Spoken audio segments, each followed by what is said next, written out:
Saya tertarik untuk mengulas drama Abraham Samad yang dimainkan usai diperiksa polisi sebagai saksi dalam dugaan pencemaran nama baik Jokowi. Saya di sini akan mengcounter semua narasi yang berusaha dibangun kubu Abraham Samad yang berupaya membangun image dia sebagai korban, dikriminalisasi, dan ada upaya pembungkaman demokrasi. Untuk mendapatkan konteksnya, saya akan tampilkan video pernyataan kubu Abraham Samad. Pertama, pernyataan dari Todung Mulya Lubis yang mengaku datang karena ditelepon Abraham Samad. Bagi saya ada unsur politis, karena Todung Mulya Lubis ini juga termasuk kubu pembenci Jokowi. Dia sangat dekat dengan PD Perjuangan dan Megawati.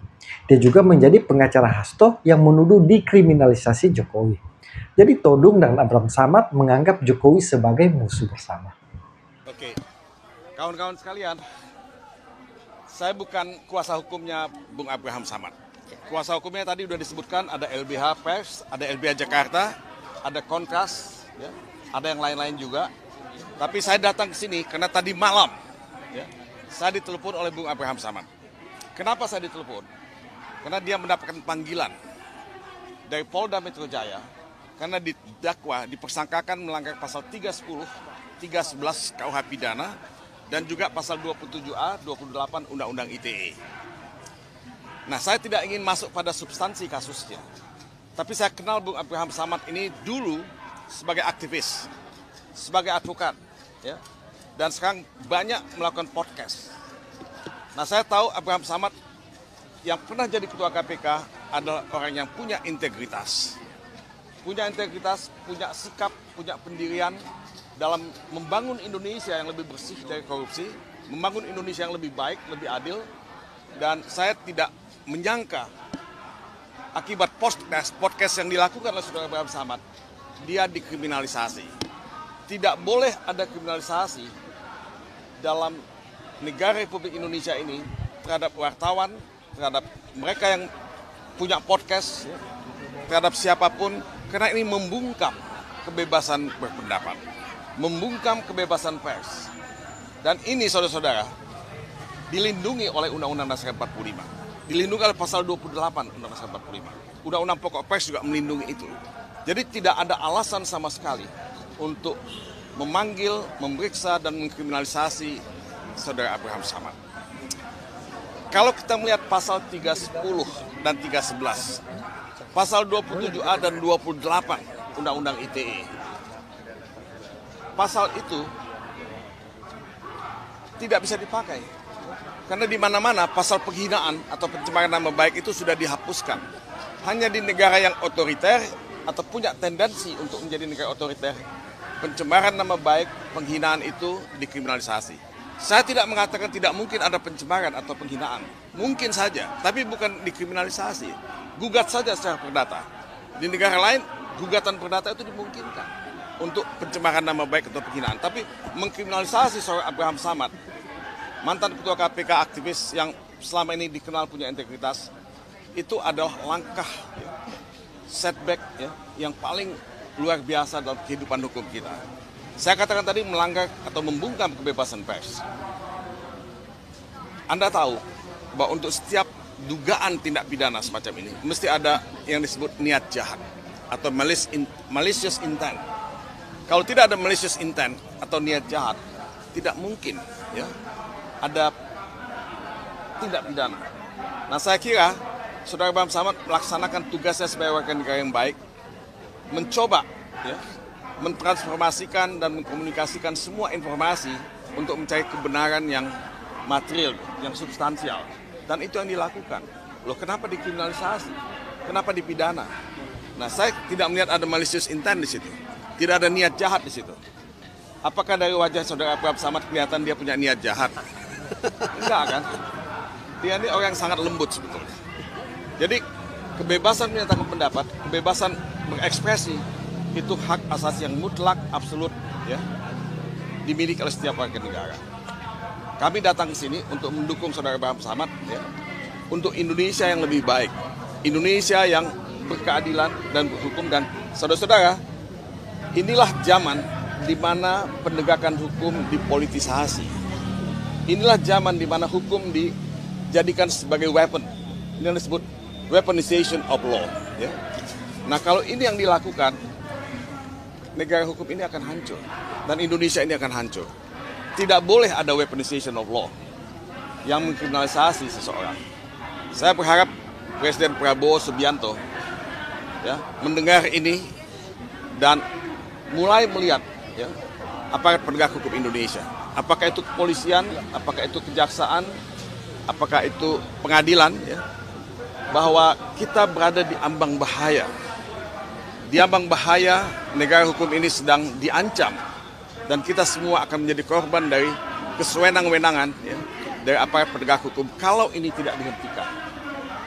Saya minta kepada pihak kepolisian betul-betul untuk menjaga ya, kewibawaan hukum, karena hukum itu panglima, tapi hukum tidak boleh disalahgunakan atau dijadikan senjata untuk menghantam mereka yang cerdas dan kritis terhadap kekuasaan. Demokrasi membutuhkan kritik. Demokrasi membutuhkan pendapat yang berbeda. Dan kita semua mencintai Indonesia. Kita semua ingin Indonesia lebih baik. Ini semua adalah dalam konteks membangun Indonesia yang lebih baik karena kita cinta pada bangsa ini. Dan saudara-saudara, 80 tahun kita sudah merdeka. Apa yang kita capai sebagai bangsa, sebagai negara? Secara ekonomi kita sudah diambang kepailitan sebetulnya dengan utang yang begitu besar.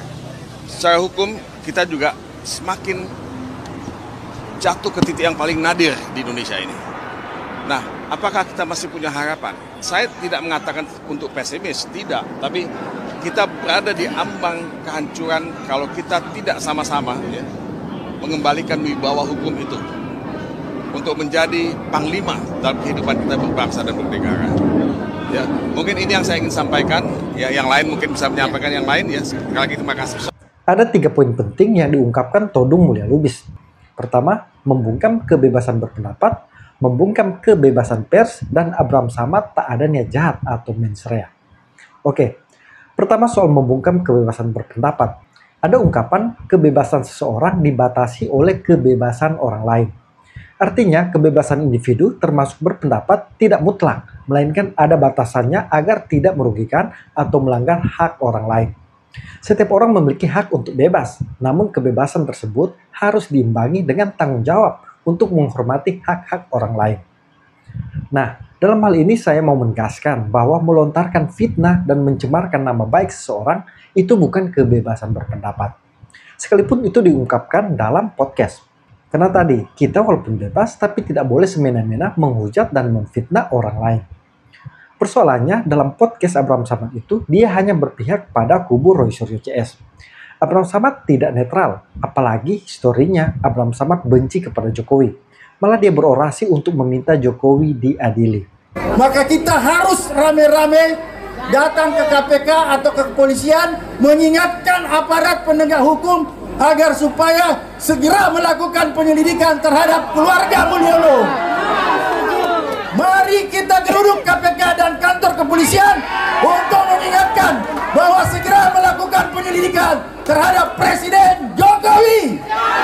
Siap? Adili Jokowi. Jadi di sini juga mens rea atau niat jahat Abraham Samad sudah terjawab. Dia memang ingin menyerang Jokowi, jadi hanya mengakomodir para pembenci Jokowi.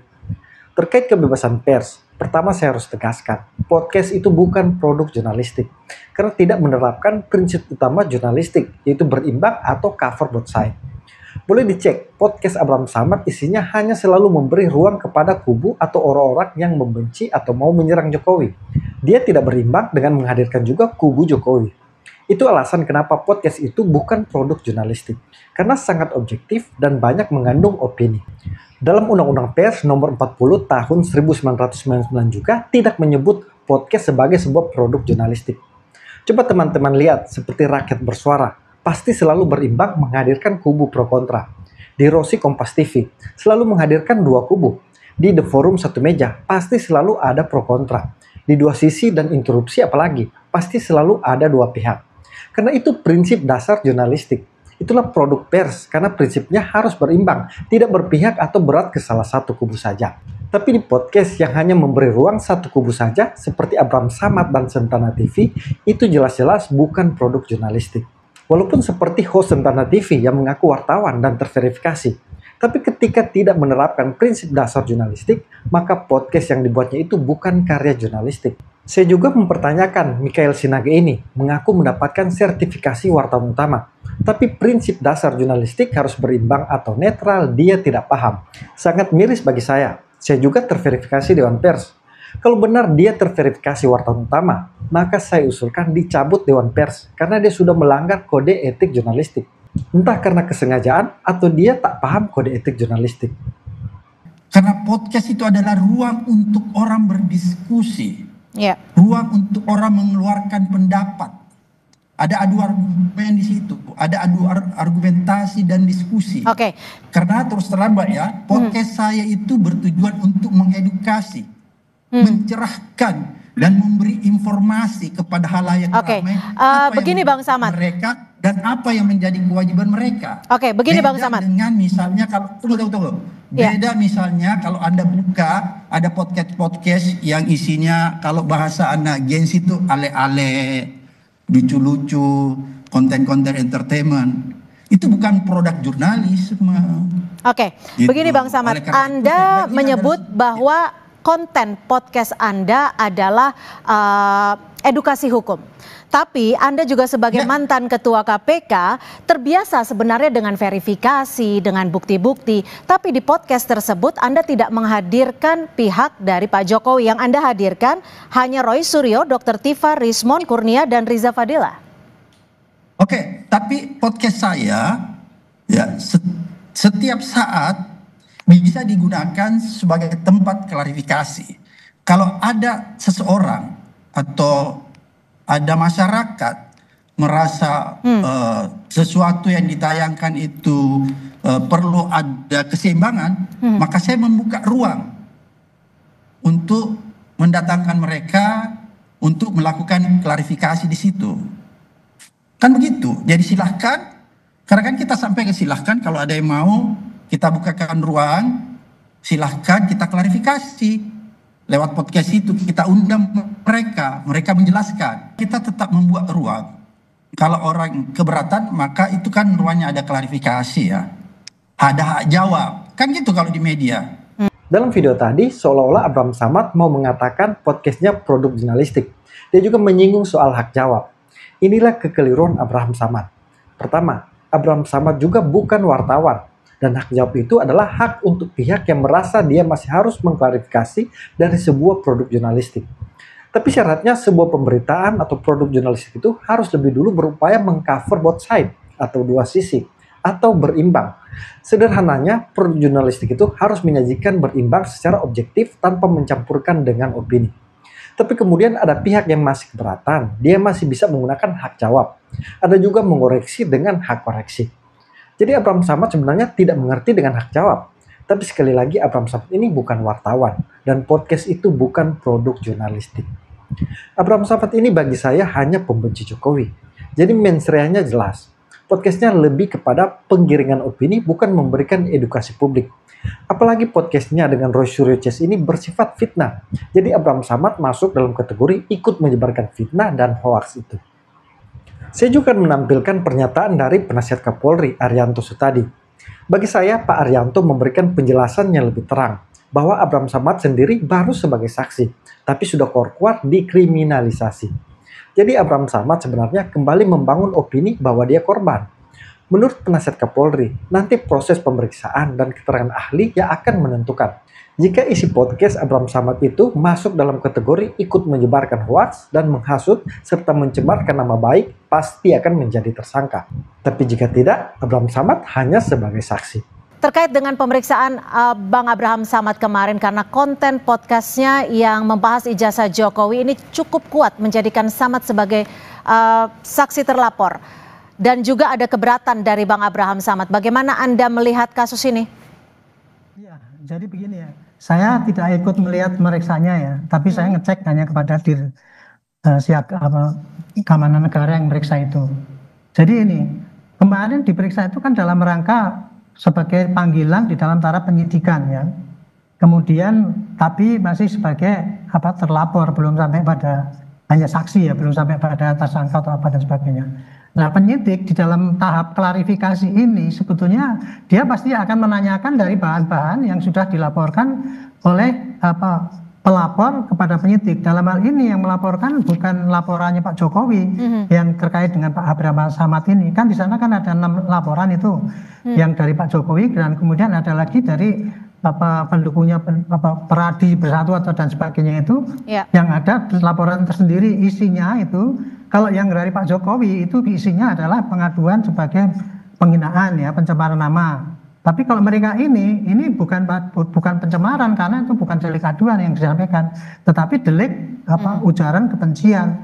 Mereka sebagai pendukungnya Pak Jokowi merasa keberatan karena diprovokasi Pak Jokowi itu diprovokasi rakyat supaya membenci pada dia, sehingga terjadi pembelahan antara yang mendukung dan yang menohok itu kan gitu. Itulah makanya mereka melaporkan bukan sebagai pengadu tapi sebagai pelapor biasa. Makanya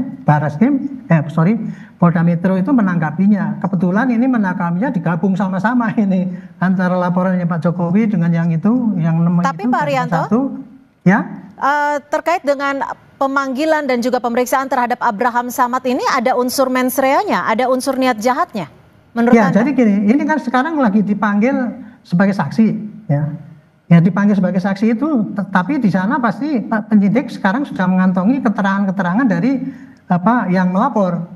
Yang melapor pasti menuduh bahwa ini ada sengaja Pak Abraham begini. Ya kira-kira tuduhannya ikut menyebarkan lah, karena bukan dia kalau yang menyebarkan itu kan Roy dan kawan-kawan itu kan. Tapi Pak Abraham Samad ini memfasilitasi dengan podcastnya itu sehingga ikut menyebarkan. Kira-kira itu deliknya yang dikenakan. Tapi kalau kita bicara, ya silakan. Ya, kemudian dari data-data yang ada ini, maka penyidik akan manggil Pak Abraham Samad. Apa benar ini podcast ini milik Anda? Makanya tadi kan ditanya podcast itu apa, lama dan sebagainya. Penyidik itu memang kayak gitu caranya. Dia akan menggali selengkap-lengkapnya itu, Bu. Gitu. Nah tadi sebenarnya Pak Abraham Samad, misalkan dia keberatan dengan pertanyaan, dia tinggal jawab ini aja, tahu apa enggak. Kalau enggak tahu jawab ya tidak tahu. Itu mestinya. Gitu. Tapi tujuan daripada penyidik itu adalah melengkapi daripada keterangan yang sudah disampaikan pada pelapor. Nah, nanti dari keterangan ini, Pak Arianto, tapi begini. Kalau kita bicara soal podcast, sekarang kan juga memang podcast ini menjadi sarana ruang publik untuk melakukan diskusi terbuka. Dan itu tentunya dijamin oleh undang-undang. Apakah ada batas, ada parameter atau guidelines mana yang diskusi, mana pula yang pencemaran nama baik? Di dalam KUHP, Bu, yang dijadikan dasar oleh penyidik untuk mencari apakah ini unsur pidana apa tidak, dia hanya mengacu pada bunyinya undang-undang, Bu. Bunyinya undang-undang itu apabila seseorang menebarkan kebencian pakai IT dan sebagainya itu nggak peduli itu di podcast atau itu di mana di televisi atau apalagi lah mekanisme yang pakai digital itu. Itu hanya yang dilihat hanya tindak pidananya itu, tidak terlihat pada apakah ini podcast atau bukan, sehingga ini ranah pidana atau boleh apa tidak itu. Nah itu untuk menentukan itu kan sekarang masih debatable itu.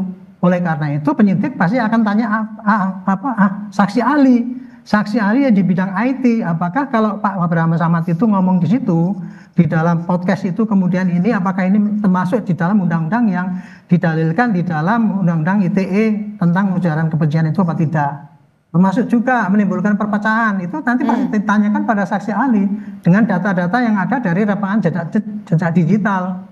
Itu jadi apa yang direkam oleh Pak Abraham Samad itu pasti akan ditayangkan saksi ahli yang akan menilai ini masuk unsur pidana apa tidak gitu. Nah, nanti kalau saksi ahli mengatakan masuk, ya pasti dia akan dilanjutkan dengan menjadi penetapan tersangka atau apa. Tapi kalau tidak, pasti ya dia akan digugurkan hanya sebagai saksi. Kira-kira gitu alur daripada penyidikan itu. Baik, terima kasih Pak Arianto Sutadi, penasehat ahli Kapolri.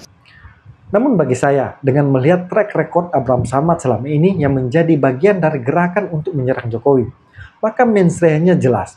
Abraham Samad memang ingin menyerang dan menghancurkan Jokowi. Dan podcastnya itu salah satu senjata yang dia gunakan untuk mencapai tujuannya itu.